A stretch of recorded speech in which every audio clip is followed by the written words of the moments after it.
You're watching an Involve Me tutorial on custom fonts. With this feature, you are able to add and then use any font that you own in just a few simple steps. By clicking on the drop-down menu on the top of your dashboard, you can navigate to Custom Fonts and then add a custom font. You can add a name for your font, and this is purely internal, so only you will be able to see this. You might want to name your font what the font is actually called, but this is entirely up to you. Since for this demonstration I'm going to be using the Quicksand font, I'll name this Quicksand. And then you simply need to either add a URL. The URL needs to start with HTTPs and it needs to be accessible. Or, in other words, CORS compatible. If you're hosting fonts on your public website and you want to check if it is CORS compatible, you can do this by looking up a CORS tester. And then you simply input your URL and see if it's CORS compatible. As you can see, this URL is not. In case your URL does not work with CORS, you might need to ask your website administrator to fix this. So back to the upload windows. We recommend that you provide as many types as possible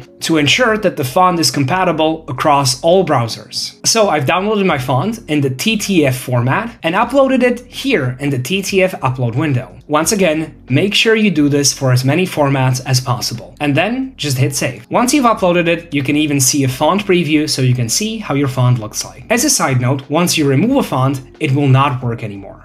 And only the organization owners, in case you're working inside of a team, can manage custom fonts like this, but all editors are then able to use them. And now if I click on the brush icon, I can go into the fonts and then simply select my Quicksand font that I just added. You can also add custom fonts directly from here just by clicking Add Custom Fonts. As you can see, it takes us directly to the same screen where we were at before. I'm going to put a screenshot on your screen right now of how you can find the URLs of the fonts you already use on your website. If this is what you're interested in, feel free to pause the video here and go through it step by step. And just like that, you know how to add and use custom fonts within your Involve Me projects. For more support, go to help.involve.me. And good luck getting involved!